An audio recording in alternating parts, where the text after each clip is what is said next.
right, also, let me take something out of that primates are also born mostly able to walk and do things very quickly, whereas Homo sapiens are not able to do that. Can't do that. Now, here the other thing is the psychological part of this, and it kind of goes to what Jen was saying earlier on here. It's like you want a guy who can be dominant. You want a guy who can kick ass. You want a guy, what do we say, has slit throats and change diapers, right? Yeah. That was the whole thing. Kiss babies and slit throats. So when women get really irate at this, but this is via the big head babies theory here. It's like via evolution is that because women are the vulnerable sex, because throughout our evolutionary history, in our ancestral past, women had to spend at least 9 months gestating a child. She was helpless. She could be killed by pretty much damn near anything, right?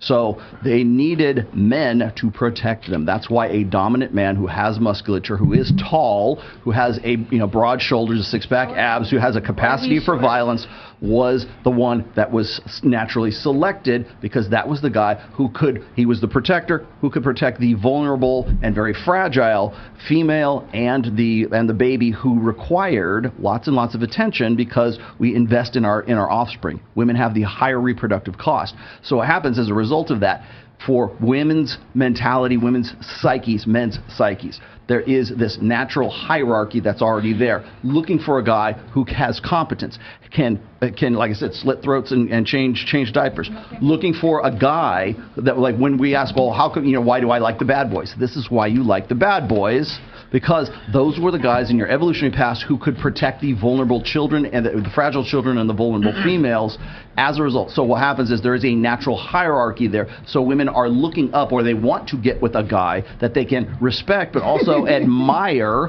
that they can look up to that. So there's this natural dominance hierarchy amongst men, women, and then children. We apply this in our religion. We apply this in our societies and our tribalism up to the national level. So what we do as a result of our babies needing to be taken care of for a very long time, because we have very large heads, we rely on our own intellect and intelligence more than anything else.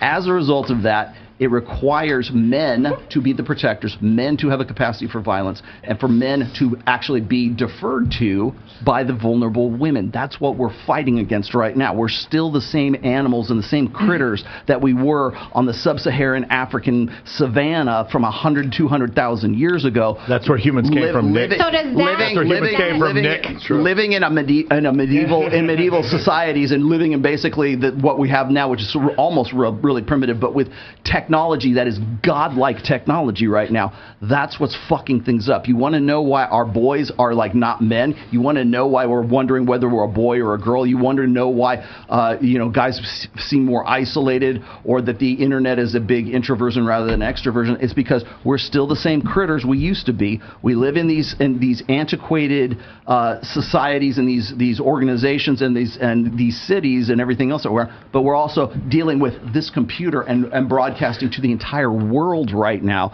with godlike technology. So trying to catch up and stay along with that. But we're still wondering why we like the bad boys. You like the bad boys because the bad boys were who took care of business on the fucking Sahara. So does that sub-Saharan African. Do you take women off the hook now for choosing quote unquote the bad boy, or being more attracted to the bad boy? It is what it is. That's exactly what it is. I agree. I don't think there is a hook to take them off. I think, like you said, this whole thing it's amoral. It's not immoral. It's not bad or good. It just is. It just fucking is. And guys